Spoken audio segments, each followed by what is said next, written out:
Salam sejahtera Malaysia. Selamat petang tuan-tuan dan puan-puan yang dihormati sekalian. Denyut nadi suara rakyat bergema di channel ini. Direct to the point. Matilah Papa Gomo kali ini. Mati Papa Gomo. Memang mampus Papa Gomo kali ini. 120 juta peratus koyak habis kali ini Papa Gomo. Dulu dia kena saman 1 juta. Kali ini dia kena saman 3 juta. Ambil kau. Apalagi Perikatan Nasional kasih keluar lagi sekali lagi dana jihad. Lepas ini silap-silap Perikatan Nasional kena kasih keluar lagi lah dana jihad, sumbangan dana derma jihad untuk bantu pempitnah Papa Gomo. Ketua Polis Negara sahkan telah membuat laporan, bukan membuat laporan, telah menyaman Papa Gomo. Telah menyaman Papa Gomo sebanyak 3 juta ringgit Malaysia. Saya pun pening kepala lah dengan Papa Gomo ni. Saya betul-betul hairan dengan Papa Gomo. 127 juta peratus saya hairan dengan Papa Gomo. Mengapa Papa Gomo sangat berani buat fitnah? Tak serik-serik kah Papa Gomo ni? Inikah, ini soalannya, inikah sebabnya Papa Gomo keluar daripada UMNO? Sebab UMNO tak suka orang memfitnah. Mungkin dia suka parti yang suka fitnah. Sebab itu mungkin. Sebab mungkin itulah dia pindah kot. Jangan-jangan sebab itu. Ini Ketua Polis Negara pula yang saman dia. Apa tidaknya? Siapa tidak marah? Siapa tidak marah? Kalau Ketua Polis Negara sendiri dia fitnah, kata pelacur. Dia kata apa dalam laporan anda boleh tengok di Harapan Daily. Dia kata apa? Dia kata Perdana Menteri Perdana Menteri pula. Dia kata Ketua Polis Negara tu pelacur, penjilat, pelacur kepada banduan terhormat dan juga penjilat kepada Datuk Seri Anwar Ibrahim. Habis engkau kali ini Papa Gomo. Habis. Ketua Polis Negara, jangan kasih muka. Biarpun dia minta maaf, biarpun dia minta ampun melutut-lutut, kasih teruskan saman. Kali ini jangan kasih biar. Lepas masuk bergeng-geng dengan walaun, otak dia makin masuk angin, makin berani. Ketua Polis Negara pula tu, dia pergi fitnah. Ambil kau. Kali ini kita tengoklah, menangkah se-Azri ni? Menangkah Papa Gomo ni melawan Ketua Polis Negara? Papa Gomo, engkau kena sedar bahawa engkau tidak lagi bersama dengan orang berkuasa. Engkau bersama dengan loser sekarang. Bersama dengan loser paling loser di Malaysia. Cakap lebih je. Kali ini habis Papa Gomo.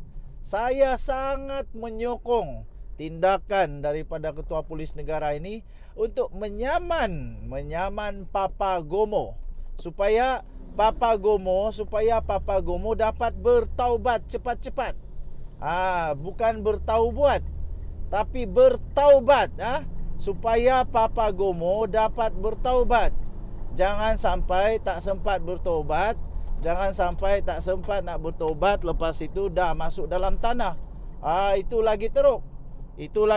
Lebih baik dia kena di dunia ini, minta maaf, minta ampun, diampuni, baru dia masuk dalam tanah. Kalau sudahlah kena penjara kah, kena saman kah, lepas tu masuk dalam tanah, masuk pula di kalangan orang-orang yang kepanasan, habis. Memang checkmate habis Papa Gomo. Memang checkmate habis. Jadi nak kata apa lagi? Nak kesian pun susah.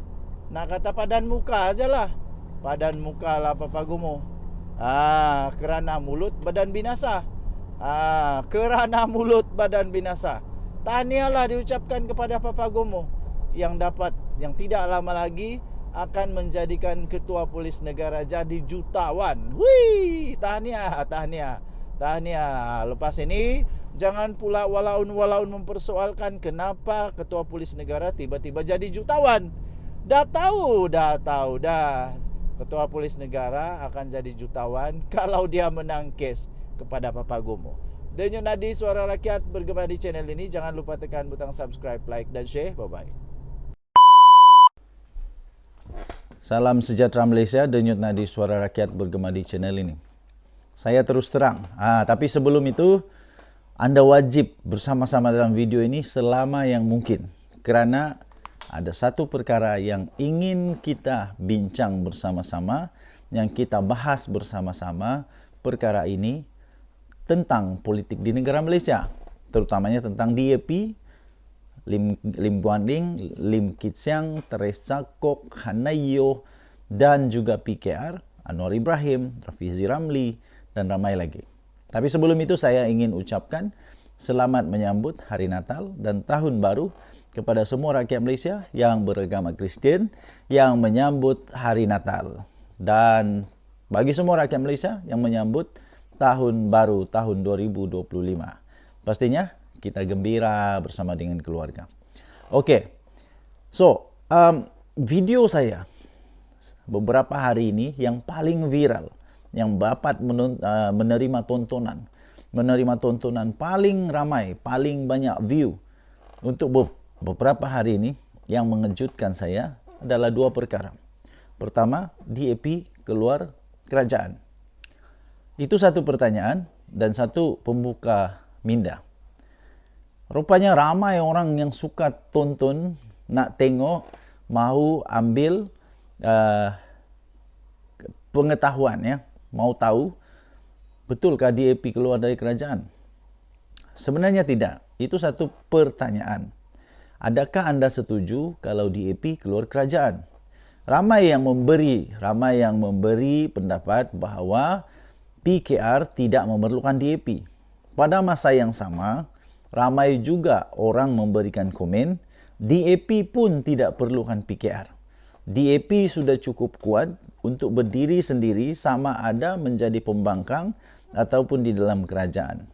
Memang DAP, kita tidak dapat nafikan, DAP tidak akan dapat membentuk kerajaan di Malaysia secara bersendirian. Itu pasti. Tidak mungkin DAP boleh memerintah bersendirian di Malaysia. Tidak mungkin.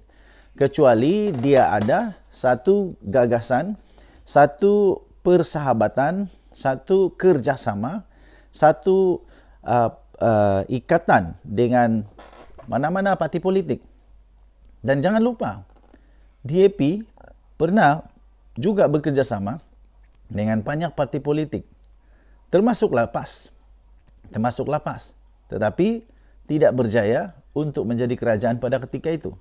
Ternyata DAP dan PAS tidak boleh bersama-sama di dalam kerajaan. Tidak boleh.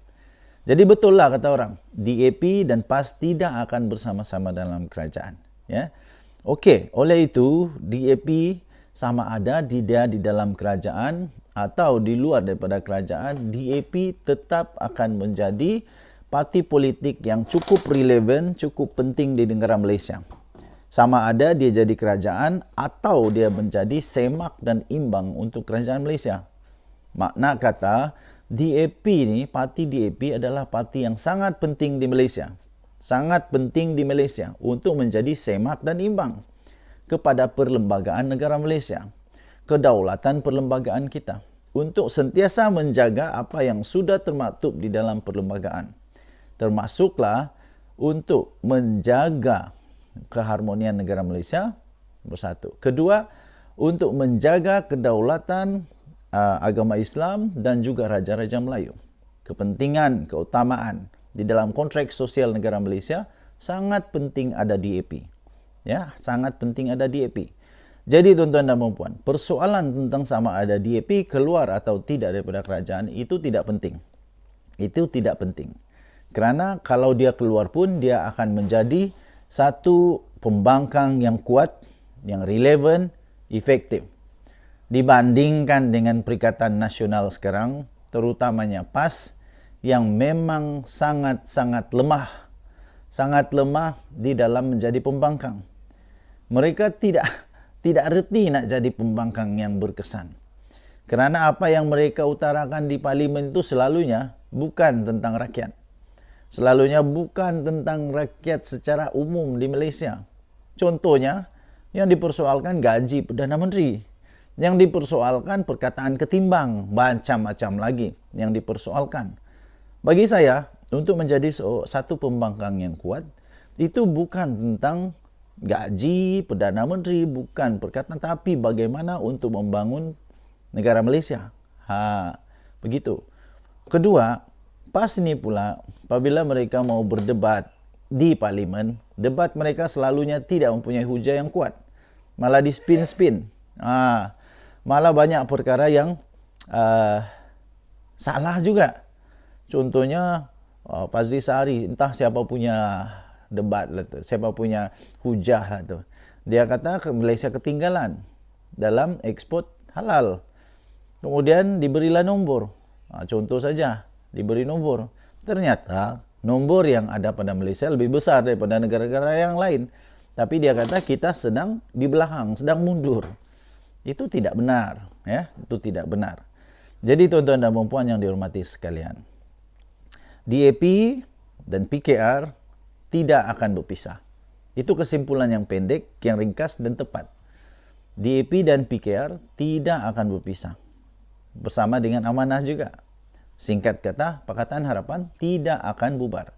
Malah saya lihat Pakatan Harapan akan menjadi semakin kuat.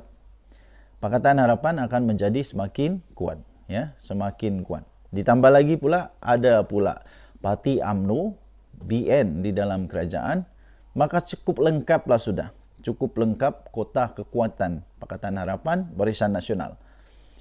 Semua ada di dalam itu. Semuanya ada di dalam parti tersebut yang cukup untuk menjadi kerajaan. Ada semak dan imbang di dalam kerajaan sendiri. Tidak perlu pun ada pembangkang di luar. Cukup mereka ada kerajaan, berfikir sebagai kerajaan, dan juga ada parti yang boleh menjadi semak dan imbang di dalam kerajaan. Ini cukup perfect. Saya fikir tidak akan berlaku perpecahan, Okey, walaupun banyak ura-ura bising ni, tweet ni, tapi tidak akan berlaku perpecahan dan tidak akan terbubar Pakatan Harapan Barisan Nasional ni sehingga PRU 16. Itu pun kalau mereka buat keputusan untuk bubar ataupun untuk tidak mau lagi bekerjasama di antara parti politik ini. Tapi saya lihat kerjasama ini akan berpanjangan, kerjasama ini akan kekal sehinggalah terbentuk sekali lagi Pakatan Harapan BN atau Kerajaan Madani 2.0. Ya. Tidak akan ada mana-mana yang dapat mengganggu-gugat kekuatan ini. Okey, tapi kalaupun mereka kalah, tidak apa. Jangan risau, kerana kita hanya mau lihat kestabilan politik negara Malaysia beserta dengan satu sisi semak dan imbang yang baik. Kita sudah nampak dulu bagaimana Pakatan Harapan menjadi pembangkang yang cukup efektif, cukup baik, cukup bagus dan sangat-sangat bagus. Sangat-sangat relevan. Apa yang mereka utarakan untuk menjadi semak dan imbang sangat baik. Dan yang tadi Suara Rakyat bergema di channel ini, jangan lupa tekan butang subscribe, like dan share. Malaysia kita punya, cintai Malaysiaku, kita jaga kita. Bye-bye.